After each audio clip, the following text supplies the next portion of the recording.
La feuille de route Togo 2025 est le plan directeur pour l'action gouvernementale. Depuis qu'elle a été trouvée, elle est utilisée de façon très stratégique et efficiente par les pouvoirs publics. Des résultats en découlent, difficile de ne pas les voir. Elle décline les politiques et les programmes destinés à accélérer le développement durable au Togo, à le rendre très inclusif et bénéfique pour les populations. Une feuille de route opportune. Le gouvernement l'a dévoilée le 12 octobre 2020 en séminaire. La feuille de route est définie sur une période de 5 ans, 2020-2025, et est destinée, comme l'indiquent les autorités, à servir de boussole aux actions de l'équipe exécutive.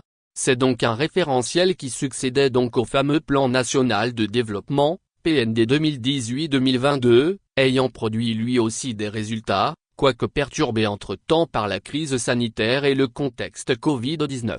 La FDR Togo 2025 reflète mieux les aspirations du chef de l'État qui a à cœur de parvenir à l'idéal du minimum vital commun. La feuille est apparue pour mettre à jour le portefeuille de projets de réforme du Togo définis dans le PND en tenant compte de leur état d'avancement.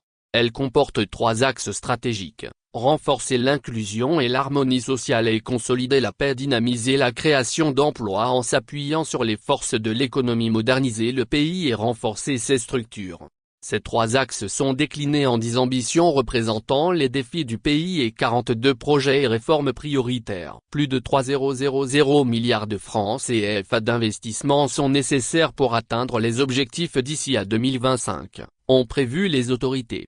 Une croissance projetée à plus de 7%. En effet, la FDR projetait la croissance à plus de 7% au Togo, après avoir connu un recul sous l'impact de la crise susmentionnée. Grâce aux travaux réalisés et aux programmes mis en œuvre, la barre s'est rapidement stabilisée. Le chef de l'État Faure Gnassingbé a indiqué en mai 2024 que le pays atteindra un taux de croissance supérieur à 6% en 2024. Ce qui est remarquable. Avec encore du temps avant de clôturer l'année 2025, ce chiffre prouve à quel point la feuille de route est efficace. Antérieurement, le taux de croissance s'est maintenu à 1,8% en 2020, contre 5% en moyenne ces dernières années. En 2021, il était évalué à 5,3%. Nul doute que la feuille de route accélère le développement économique, social et environnemental durable. Elle assure le progrès à tous les groupes de la société, y compris les marginalisés et les vulnérables.